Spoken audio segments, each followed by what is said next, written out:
दोस्तों, जब किसी को अपनी दौलत और शोहरत पे बहुत ज्यादा घमंड हो जाता है तो भगवान उससे किसी ऐसे व्यक्ति को मिला ही देता है जो उसके अहंकार को चकनाचूर कर देता है। तो ऐसे ही आज हम आपको सच्ची घटना सुनाने जा रहे हैं जिसको सुन के आप भी हैरान रह जाएंगे।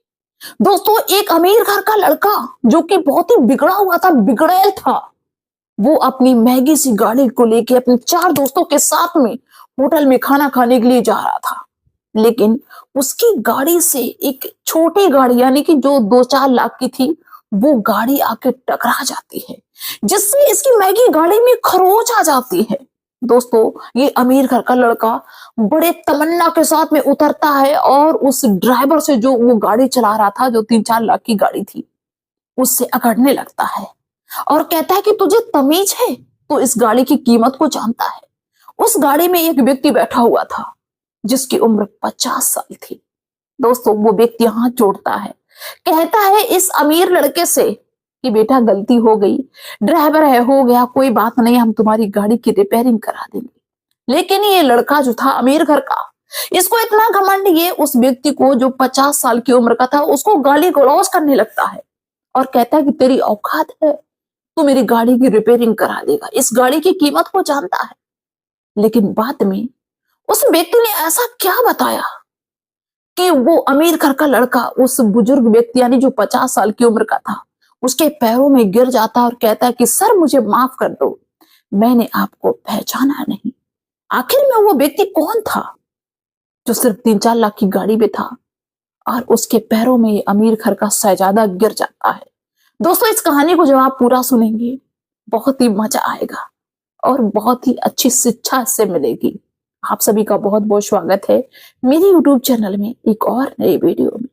दोस्तों, ये कहानी है गुजरात की। गुजरात में एक ऐसा परिवार था जो कि उस परिवार का जो मुखिया था वो बिजनेसमैन था। उस परिवार के मुखिया का नाम था प्रहलाद। उसकी 3-4 कंपनियां चलती थी जिसके चलते भाई उसके पास में पैसा था, गाड़ियां थी महंगी, महंगा घर था, सब कुछ था, दौलत सौलत सब कुछ। दोस्तों, कुछ लोग ऐसे होते हैं जिनके पास में पैसा होता है, थोड़ा दम के चलते हैं, थोड़ा झुक के चलते हैं, लेकिन कुछ लोग ऐसे होते हैं जिनके पास में अगर पैसा होता है वो किसी को कुछ समझते ही नहीं। हर आदमी छोटा उनकी नजरों में घास कूड़ा होता है, कीड़ा मकोड़ा होता है। दोस्तों, प्रहलाद कभी किसी छोटे व्यक्ति की इज्जत नहीं करते थे। यानी कि घर में जो नौकर काम करते थे, नौकर लगा रखे थे, उनको हमेशा गाली गलौज करना, उनको हमेशा नीचा दिखाना कि तुम लोग छोटी जात के हो, तुम लोग नौकर हो, काम करने वाले हो, इस चीज का वो एहसास दिलाता ही रहता था, जिसके चलते उनको बहुत ज्यादा कष्ट होता था जो भी लोग वहां पे काम करते थे। लेकिन मजबूरी थी, घर चलाना था उनको, गालियां भी सुनते थे और काम भी करते थे।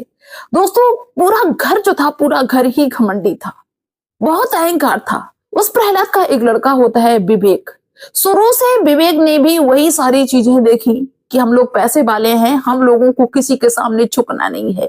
यहां तक कि दोस्तों वक्त गुजरता है, प्रहलाद का जो बेटा विवेक था उसके पास में अलग पर्सनल गाड़ी, प्रहलाद की पत्नी के पास में अलग गाड़ी, प्रहलाद के पास में अलग गाड़ी, मतलब घर के हर सदस्य के पास में अलग अलग गाड़ी और महंगी महंगी गाड़ी, जिसके चलते इस परिवार का जो रवैया था वो और भी ज्यादा बिगड़ता जाता है। जो भी रिश्तेदार इनके छोटे थे, कम पैसे वाले थे, उनसे इनका कोई वास्ता नहीं था। सिर्फ प्रहलाद और प्रहलाद का पूरा जो घर था पैसे वालों को ही सलाम करते थे। दोस्तों, प्रहलाद का लड़का जिसको कभी अच्छे संस्कार नहीं मिले, सिर्फ उसने विवेक ने यही चीजें देखी कि मैं पैसे वाला हूं, मुझे घमंड करके रहना चाहिए, मुझे किसी के सामने झुकना नहीं है, दबना नहीं है, किसी के पैर नहीं छूना है, मुझे घमंड में रहना, यही चीज वो शुरू से देखता रहा, वही चीज उसके अंदर भी आ गई। दोस्तों, किसी छोटे व्यक्ति से अगर उसका जरा सा भी झगड़ा हो जाए तुरंत हाथ चला देता था और कभी भी उसके घर पे जब इसकी सूचना भी पहुंच जाए तो माँ बाप भी नहीं रोकते थे। माँ बाप कहते हैं कि नहीं, उसकी गलती होगी, सामने वाले की गलती होगी, मेरे बेटा की गलती नहीं है। दोस्तों, वक्त गुजरता है, ये लड़का पढ़ने के लिए तो विदेशों में जाता है लेकिन पढ़ नहीं पाता है क्योंकि इसके अंदर अहंकार रहता है 24 घंटे कि मेरे बाप की कंपनियां चलती हैं, मैं बहुत पैसे वाला हूं। दोस्तों, ये जो विवेक था, जब इसको मुंह मांगे पैसे मिला करते थे तो ये गलत कामों में उन पैसों को लगाने लगा। सट्टेबाजी करता, जुआ खेलता, शराब पीता, होटलों में खाना खाने के लिए जाता, क्लब जाता। मतलब ये अपना पैसा इन्हीं चीजों में लगाता और उसको ऐसा लगता था कि हम पैसे वाले हैं तभी हम ये सब करते हैं और ये सब काम पैसे वाले ही लोग करते हैं। वो पूरी तरह से रहीसी में चूर था और बिगड़ा हुआ था। दोस्तों एक दिन की बात, ये विवेक अपनी टाटा सफारी गाड़ी में बैठ के अपने 4 दोस्तों को साथ में लेके होटल में खाना खाने के लिए जाता है। तभी दोस्तों क्या होता है कि ट्रैफिक जाम था। एक गाड़ी जो कि 3-4 लाख रुपए की थी, वो आती है और थोड़ी सी खरोच इसकी गाड़ी में उस गाड़ी से लग जाती है।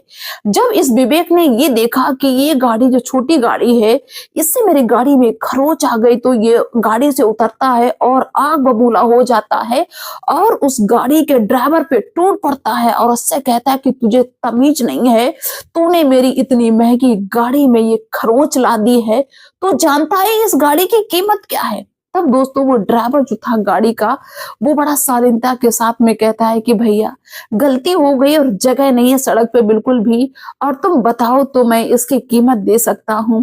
दोस्तों वो लड़का बहुत ज्यादा बिगड़ने लगता है क्योंकि वो रहीसी में चूर था, उसको किसी की विनम्र भाषा से कोई मतलब ही नहीं था। यहाँ तक कि उल्टा सीधा बकता है। तब क्या होता है कि उस गाड़ी में जो 3-4 लाख रुपए की गाड़ी थी, एक व्यक्ति बैठा हुआ था सिंपल कपड़े पहने हुए साधारण वेशभूषा में, जिसकी उम्र लगभग 50 साल होगी। दोस्तों वह व्यक्ति उतरता है और इस लड़के को, जो ये रईस ज्यादा था, इसको समझाता है कि देखो बेटा गलती से हो गई और ट्रैफिक जाम है, बहुत भीड़ भाड़ है और गलती हो गई, ड्राइवर से हम गलती मान रहे हैं, लेकिन तुम गाली गलौज ना करो। लेकिन ये लड़का जो था विवेक, ये नहीं रुकने का नाम, ये कहता कि हम ये करवा देंगे, वो करवा देंगे, जेल में डलवा देंगे, पूरी जिंदगी जेल में सड़ता रहेगा।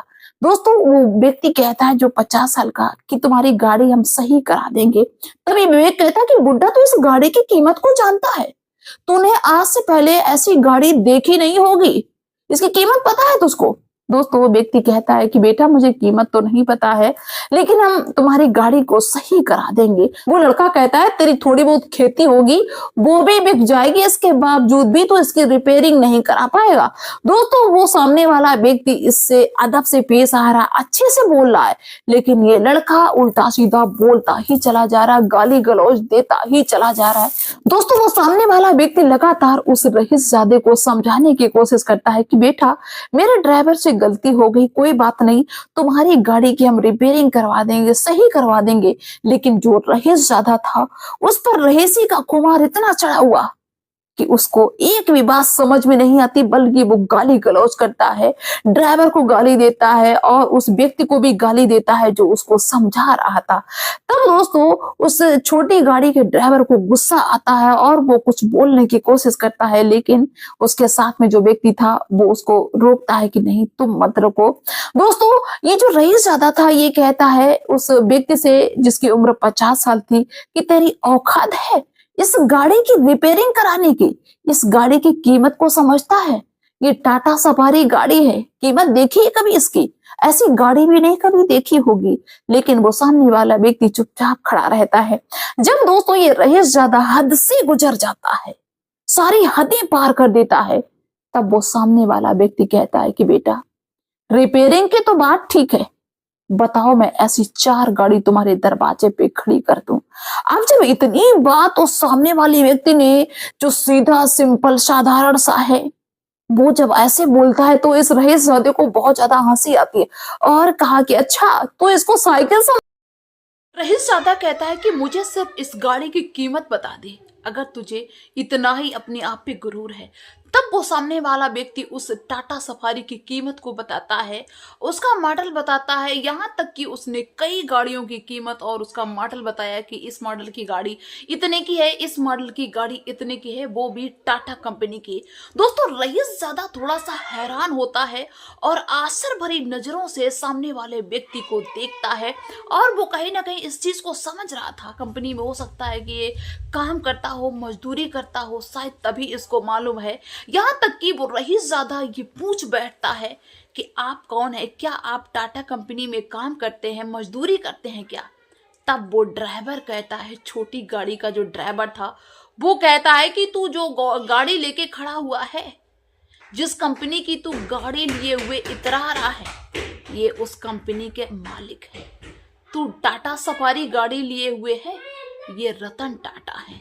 दोस्तों, जब उस रईसजादे ने ये बात सुनी कि रतन टाटा सर मेरे सामने खड़े हुए हैं, तो वो हैरान रह जाता, चौंक जाता है। वो नजरें अपनी नहीं मिला पाता है रतन टाटा से, और मन ही मन में सोचता है कि इतना करोड़पति अरबपति आदमी मेरे सामने खड़ा हुआ है, वो भी इतनी सिंपल वेशभूषा में और इतनी शालीनता से बात कर रहा है। मैंने इनसे कहा कि मेरे पैरों में गिर, अब मैं क्या करूं, मुझसे इतनी बड़ी गलती कैसे हो सकती है। यहाँ तक कि वो रईसजादा इतना शर्मिंदा होता है कि वो रतन टाटा के पैरों में गिर जाता है और कहता है कि सर मुझे माफ कर दो, मुझसे गलती हो गई, मैं आपको पहचान नहीं पाया। यहाँ तक कि रतन टाटा ने उसको फिर भी अच्छे से ही समझाया। कहते हैं कि भाई मुझसे माफी ना मांगो, सच में अगर तुमको शर्मिंदगी महसूस हो रही है तो इतना करना कि कितना भी पैसा हो जाए, कभी अहंकार के चलते किसी गरीब को परेशान ना करना, किसी को बेइज्जत ना करना। ये रईसजादा सर झुका के खड़ा हुआ है, अब इसके सामने, इसके पास में कोई शब्द नहीं है बोलने के लिए। तो दोस्तों, इस कहानी से ये शिक्षा मिलती है कि जरूरी नहीं है कि कोई सिंपल कपड़ों में है तो बेवकूफ है, पागल है, या गरीब है तो गरीब की क्या इज्जत नहीं होती है।